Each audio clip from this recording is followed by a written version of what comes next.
Let's talk about the basic financial concepts you really need to understand before you make another money mistake.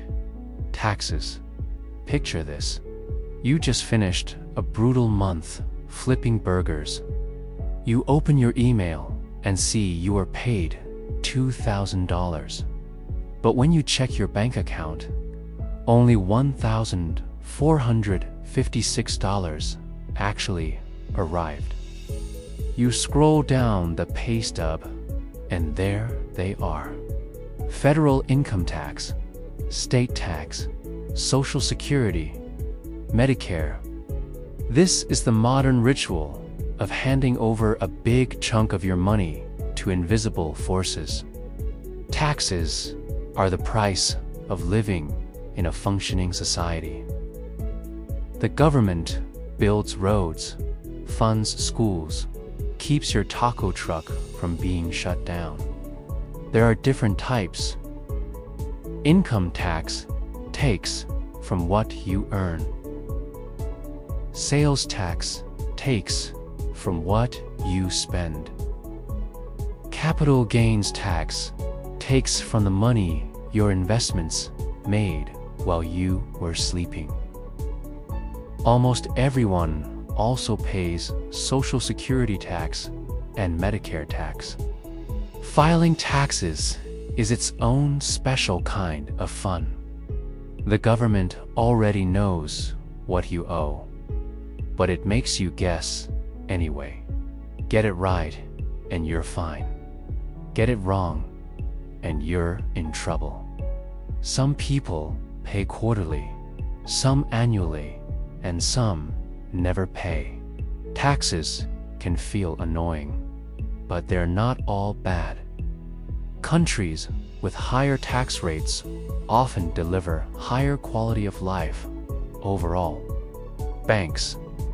You walk in, hand the teller your cash. They count it, smile, and tell you it's safely in your account. You leave thinking your money is sitting in a vault guarded by dragons. In reality, that money is already gone. Banks don't just store cash. They're matchmakers. When you deposit $1,000, the bank keeps a small fraction and lends most of it out. Maybe to someone buying a jet ski. This is called fractional reserve banking. It works because not everyone withdraws their money at the same time. Until 2008, when everyone tried to withdraw at once, and the system nearly collapsed. Banks make profit by lending your money at higher interest rates than they pay you. You're the supply. The borrower is the demand. They encourage deposits because it's convenient, safer than hiding cash under your mattress. And they pay you a little interest. In the US, deposits are insured up to $250,000 per person. So your money is protected even if the bank fails. Interest. Borrow $1,000 and pay back $1,280. That extra $280 is interest. Money's way of charging rent for living in someone else's hands. When you borrow, interest is the price of using someone else's cash. When you save or invest, interest is the reward for being patient. There are two main types. Simple interest is a flat fee. Compound interest is when your money starts making clones that also want rent. Miss a credit card payment at 20% interest, and your interest starts earning interest. That $12 burrito can quickly become a $50 regret. On the flip side, 7% annual compound interest is a cheat code. $100 becomes $200, then $400. Give it decades, and ordinary people become quietly rich. Interest is the silent engine behind both wealth and debt. Pay it fast when you owe it. Let it grow when you earn it. It's either your worst enemy or your best unpaid employee. The difference is who's collecting it. Inflation. You buy a bag of chips, open it, and it looks half empty. Check the price. It's 30% higher than last year. Congratulations, you've just been robbed by inflation. Inflation is money slowly losing value over time. Your $5 bill is still called $5, but it buys fewer noodles, less gas, and less of everything else. Causes vary. Sometimes too much money chases too few goods. Supply chain problems raise production costs. Expectations can create self-fulfilling prophecies. If people think prices will rise, they spend faster, pushing prices up even more. A little inflation, around 2% per year, is normal and even healthy. Too much inflation destroys savings, and wages can't keep up. Governments fight it by raising interest rates, making borrowing more expensive so people spend less and cool the economy down. Recessions. A recession is when the economy shrinks for at least 2 quarters.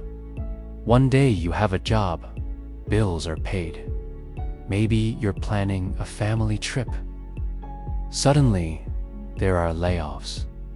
The stock market only goes down, and everyone starts hoarding cash for necessities instead of wants.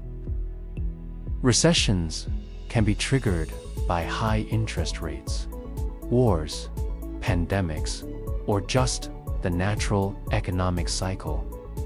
Think of the economy as a party. Eventually, the lights flicker, reality hits, and the DJ starts playing sad music about corporate downsizing. Recessions are painful resets. Governments may cut rates, send stimulus checks, or hope people start buying overpriced coffee again. Growth eventually returns, but not without scars. Credit scores. Your credit score is a 3-digit number between 300 and 850 that decides whether you can get a house, a car, or a reasonable interest rate. It's not about how much money you have. It's about how much lenders trust you to pay them back. Below 580, you're a walking red flag. Above 750, you look like a responsible adult. Most people sit between 640 and 790. It's calculated based on payment history, credit utilization, length of credit history, mix of credit types, and new credit applications. Treat your credit score like a pet. Ignore it, and it ruins your life. Take care of it, and it can help you buy a house one day.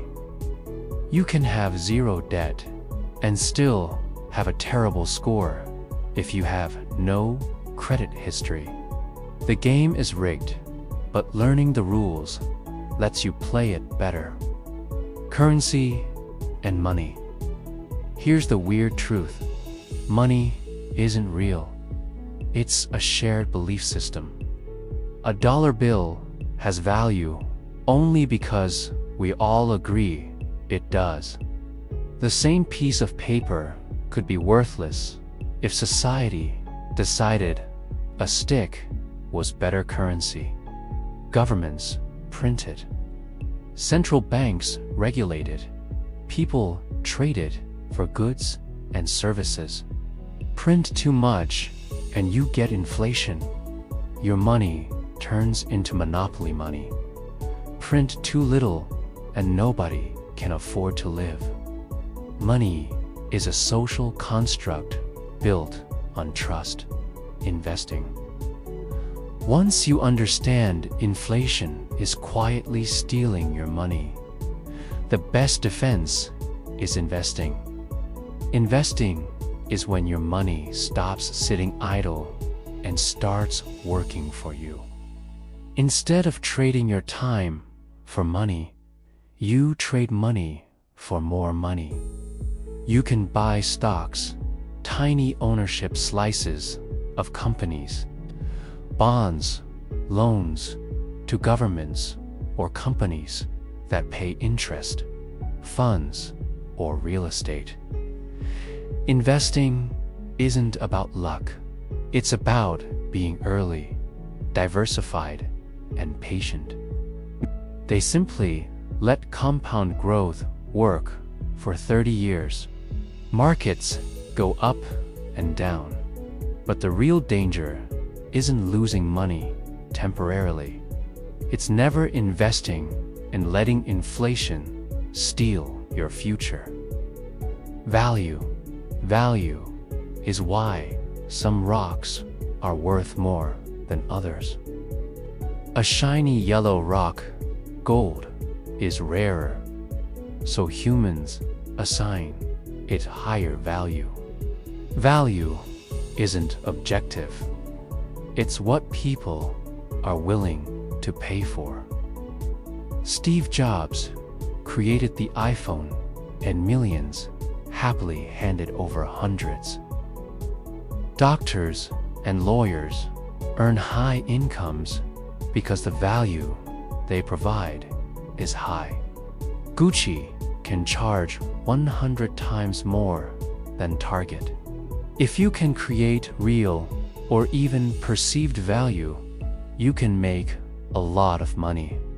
Time is the most valuable asset in the world, and almost everyone starts with plenty of it. Most people trade time directly for money. The wealthy have learned to make their time worth millions through skills, leverage, and systems. But nowhere does time work harder than in investing. Compound interest turns small, consistent investments into life-changing wealth over decades. Ordinary people with modest salaries retire with 7 figures, not because they beat the system, but because they used the power of time.